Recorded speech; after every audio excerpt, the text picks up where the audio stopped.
Hola, soy Magdimar León Torrealba, profesora de Teoría Feminista de la Maestría en Estudios de la Mujer de la Universidad Central de Venezuela.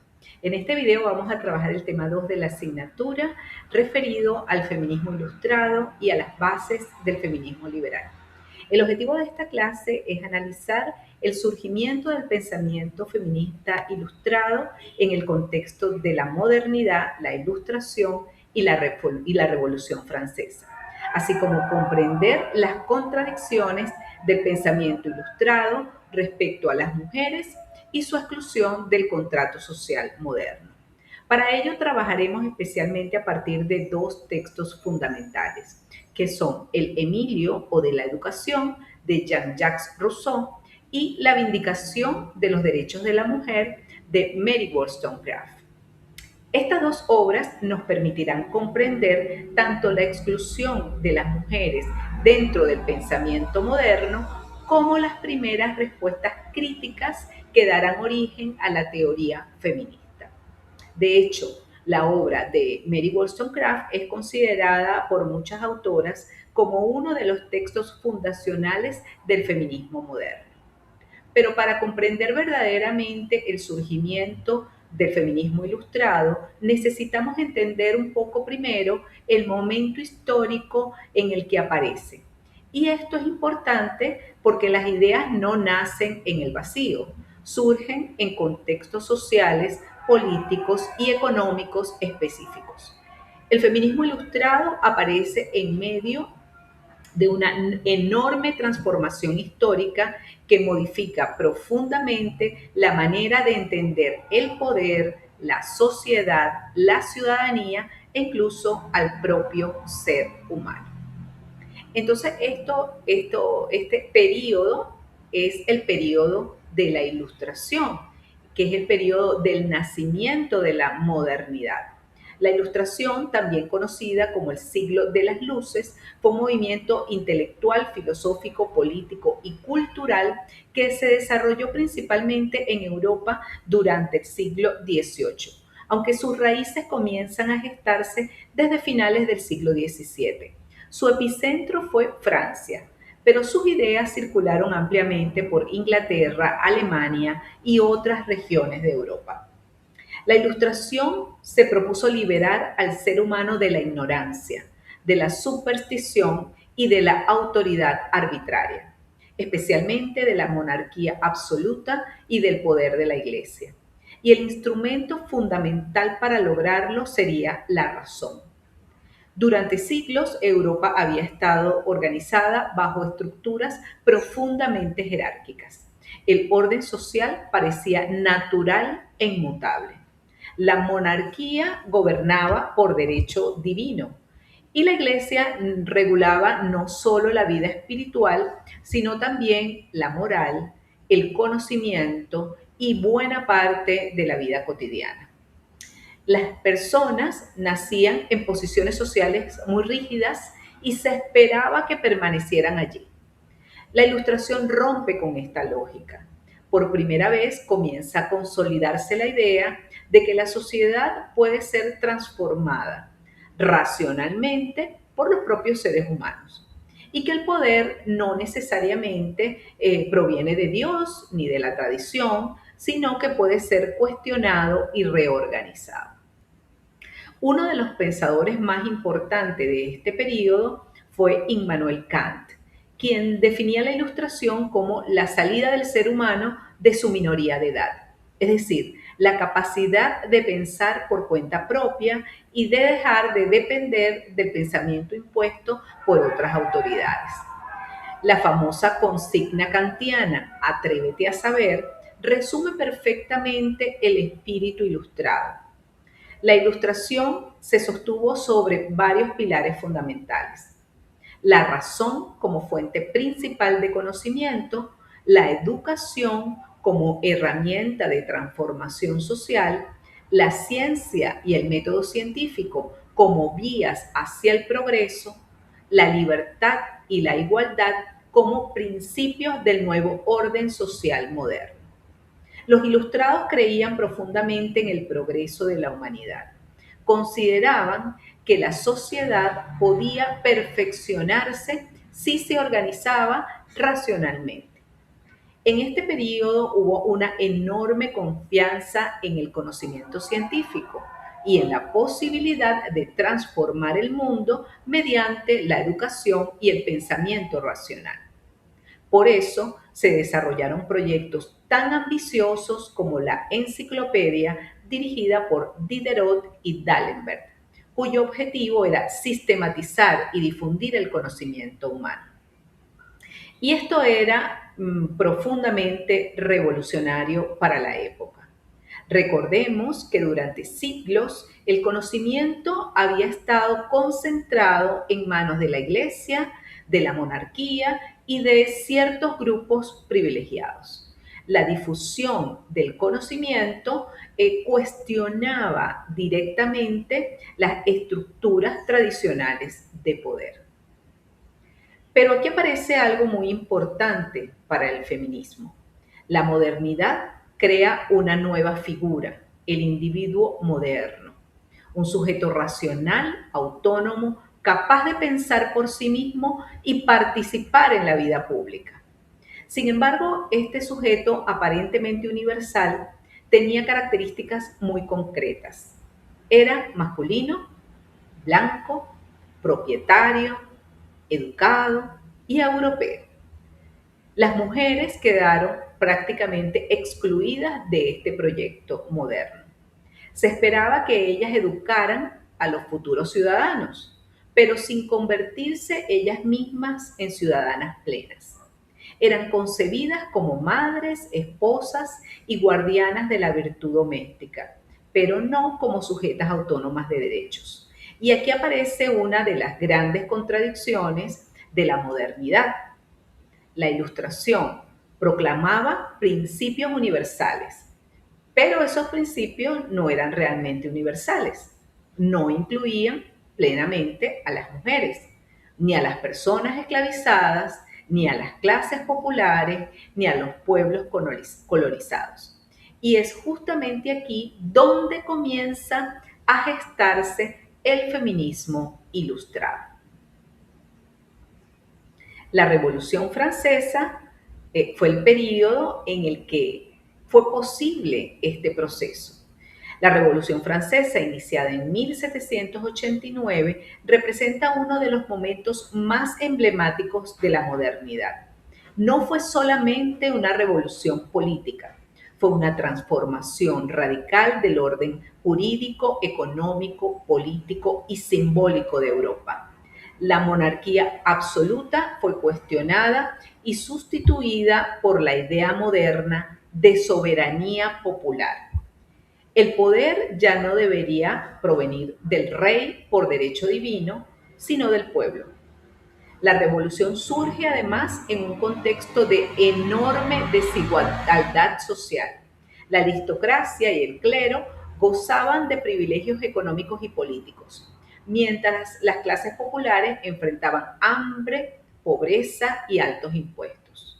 Las mujeres populares vivían de manera particularmente intensa esta crisis, bueno, porque eran quienes sostenían cotidianamente la alimentación y la reproducción de la vida familiar. Bueno, tal y como nos ocurre aún hoy día. Por eso, muchas mujeres participaron activamente en las movilizaciones revolucionarias. Uno de los episodios más conocidos fue la Marcha sobre Versalles en 1789, cuando miles de mujeres caminaron exigiendo pan y justicia. Las mujeres de la época organizaron clubes políticos, periódicos y asociaciones. Participaron en movilizaciones populares y debates políticos. Incluso muchas mujeres entregaron sus joyas y pertenencias para apoyar el proceso revolucionario. Sin embargo, cuando llegó el momento de legislar y definir quiénes serían considerados ciudadanos, las mujeres fueron sistemáticamente excluidas. Uno de los documentos fundamentales de este proceso fue la Declaración de los Derechos del Hombre y del Ciudadano, aprobada en 1789. Este documento proclamaba principios profundamente revolucionarios para la época: la igualdad jurídica, la libertad de pensamiento y expresión, la soberanía popular, el derecho a la propiedad y la resistencia frente a la opresión. Pero esta universalidad era profundamente limitada. Cuando se hablaba de los hombres, realmente se estaba hablando de hombres blancos, propietarios y educados. Las mujeres quedaron por fuera del nuevo contrato social. Y aquí aparece una de las grandes paradojas de la modernidad, la revolución que proclamaba igualdad, libertad y fraternidad, pero esos principios no incluían plenamente a todas las personas ni a las mujeres. La ciudadanía moderna se construyó sobre una división radical entre lo público y lo privado. El espacio público, la política, la ley, la ciudadanía y la razón fue masculinizado, mientras que el espacio privado, la familia, el cuidado, la maternidad y la emocionalidad fue feminizado. Y esta división tendrá consecuencias enormes en toda la historia posterior de las mujeres, porque muchas de las desigualdades contemporáneas todavía se sostienen sobre esa separación moderna entre lo público y lo privado.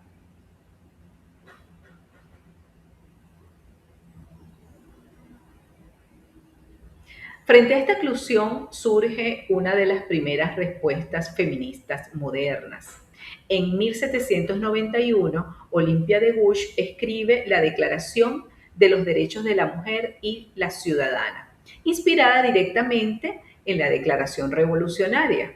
Y ella escribe una frase fundamental: la mujer nace libre y permanece igual al hombre en derechos. Con este texto denuncia la contradicción de una revolución que proclamaba derechos universales, excluyendo a la mitad de la humanidad. Olympia de Gouges exigía derechos políticos, participación ciudadana, acceso a cargos públicos y igualdad legal, así como reconocimiento político para las mujeres.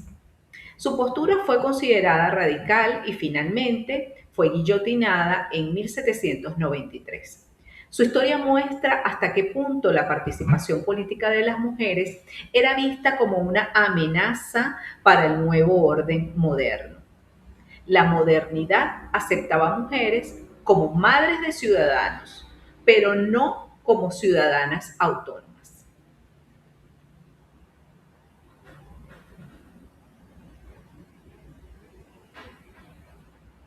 Ahora, para comprender las bases filosóficas de esta exclusión, debemos detenernos en Jacques Rousseau, que fue uno de los pensadores más influyentes de la Ilustración. Rousseau defendió la libertad, la soberanía popular y una educación basada en el desarrollo de ciudadanos autónomos. Pero cuando piensa a las mujeres, desarrolló una visión profundamente machista, profundamente patriarcal.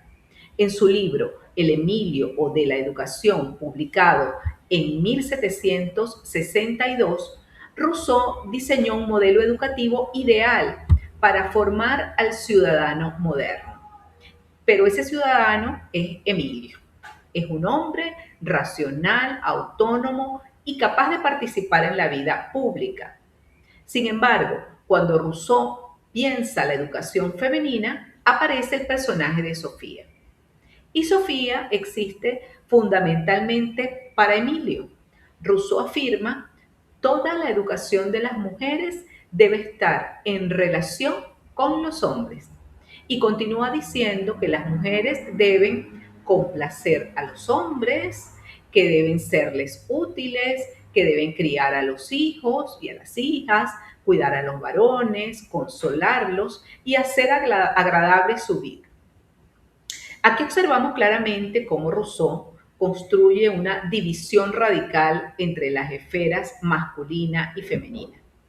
El hombre pertenece a la esfera pública, a la política, a la ciudadanía, a la razón, a la autonomía. La mujer más bien pertenece a la esfera privada, a la maternidad, al afecto, la reproducción, el cuidado. Pero además, Rousseau naturaliza esta división, no la presenta como una construcción histórica o cultural, sino como una diferencia esencial entre hombres y mujeres. Las mujeres serían naturalmente más sensibles, emocionales y dependientes, y los hombres serían racionales y aptos para gobernar. Y esto es muy importante, porque cuando las desigualdades se presentan como naturales, dejan de verse como injusticias políticas. Rousseau no solo distribuyó roles, construyó ontológicamente una idea de feminidad subordinada. Posteriormente, autoras feministas como Carol Pateman señalarán que el contrato social moderno se construyó sobre un contrato sexual implícito, es decir, los hombres se reconocen como iguales entre sí, mientras las mujeres quedan subordinadas dentro de la estructura familiar y doméstica. La ciudadanía moderna nace así profundamente masculinizada.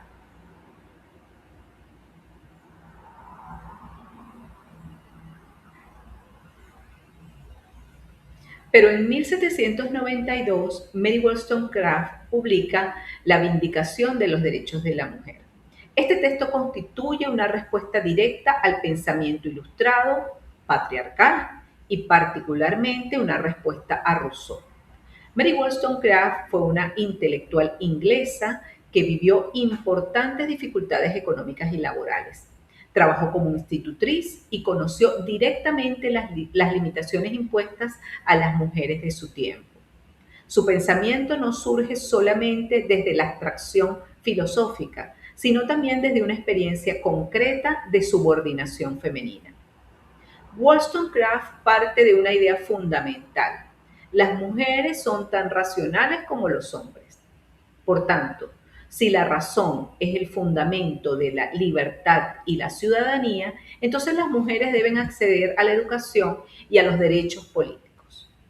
Ella sostiene que la subordinación femenina no es producto de una inferioridad natural, sino que es consecuencia de una educación sexista.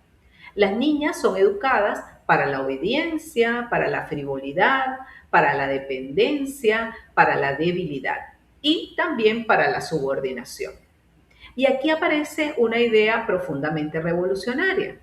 Si las mujeres parecen débiles o irracionales, no es por naturaleza, sino porque han sido socializadas para ello. Es decir, el problema ya no es biológico, es político y educativo. Por eso Wollstonecraft insiste tanto en la educación. Ella no pide privilegios, ella exige justicia.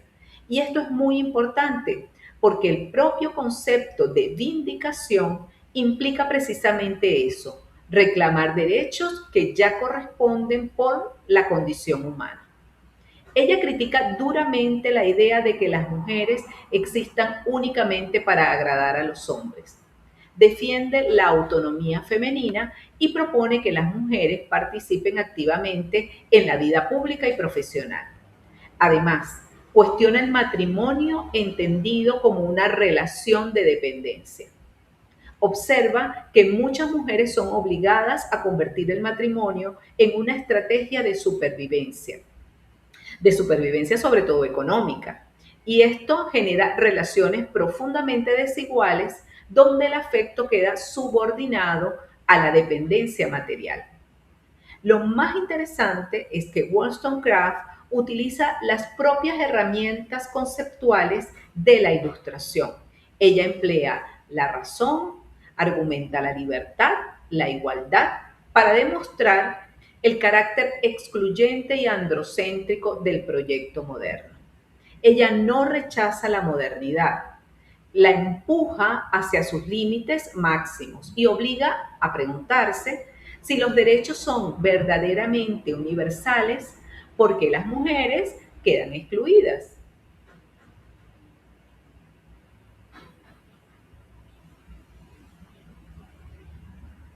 Ahora bien, aunque el feminismo ilustrado fue profundamente revolucionario para su época, también tuvo limitaciones. limitaciones importantes. La primera es hablar de el universalismo abstracto. Wollstonecraft hablaba de la mujer como si existiera una experiencia femenina única y universal, pero realmente estaba pensando sobre todo en mujeres blancas, burguesas y educadas. No incorporaba plenamente pues las diferencias de clase o de etnia, ni el colonialismo, ni otras formas de desigualdad. Además, aunque cuestionaba la subordinación femenina, seguía valorando ciertos ideales ilustrados de racionalidad que en ocasiones implicaban desvalorizar el cuerpo, los afectos y otras formas de conocimiento. Tampoco cuestionó suficientemente el racismo y el colonialismo presentes en la modernidad europea. Mientras Europa hablaba de libertad y derechos universales, mantenía simultáneamente sistemas coloniales y esclavistas profundamente violentos. Posteriormente, feministas negras, feministas decoloniales y otras feministas, o como las ecofeministas, cuestionarían fuertemente estas limitaciones. Autoras como Bell Hooks, Angela Davis y otras mostrarían que no existe una experiencia femenina única y universal y que categorías como género, raza, clase y colonialismo están profundamente articulados.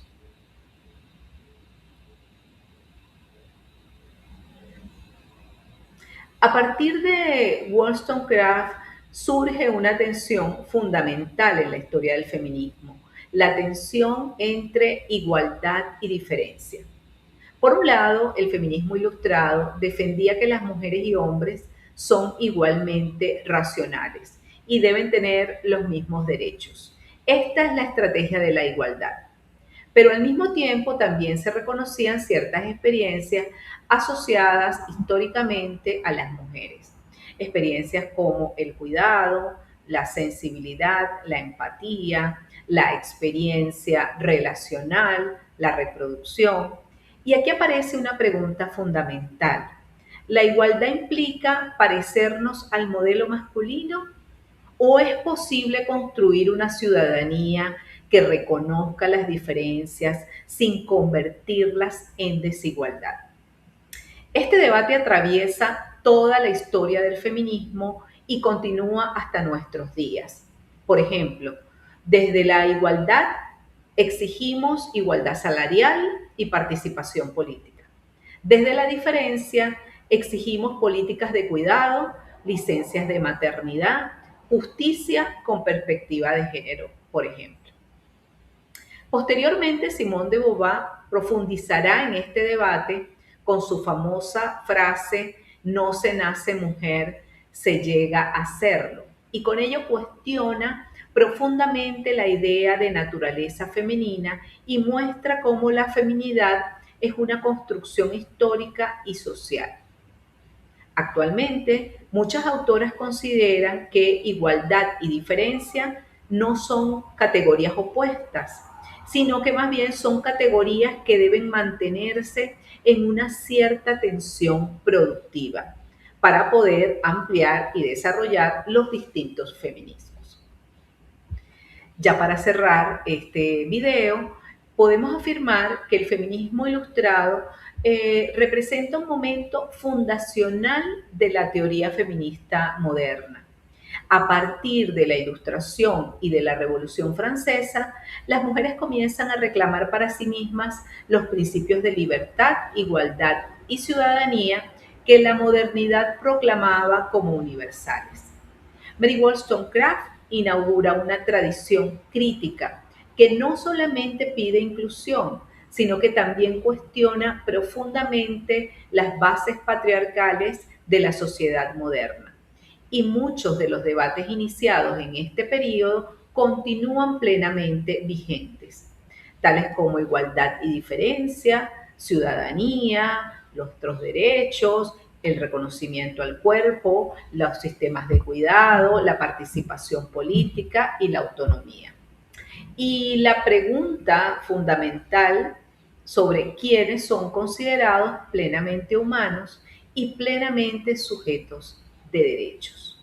Muchas de las luchas feministas contemporáneas continúan enfrentando estructuras que comenzaron a configurarse en este periodo. La separación entre lo público y lo privado, la desvalorización de los cuidados y la asociación de las mujeres con la dependencia. Además, la exclusión histórica de las mujeres de los espacios de poder. El feminismo ilustrado abrió una pregunta que sigue siendo profundamente actual. ¿Quiénes son reconocidos plenamente como sujetos políticos? ¿Quiénes pueden decidir? ¿Quiénes pueden hablar? ¿Quiénes son considerados verdaderamente humanos dentro de la sociedad? Y justamente por eso estas autoras siguen siendo fundamentales para comprender no solo la historia del feminismo, sino también las bases mismas de la modernidad occidental. Incluso podemos ver en la historia del feminismo venezolano cómo buena parte de nuestro feminismo también ha sido un feminismo de la igualdad y cómo se han gestado acá también muchas de las luchas de las feministas venezolanas inspiradas en estas bases ilustradas. Bueno, vamos a dejar el video hasta acá y nos vemos en la clase del viernes.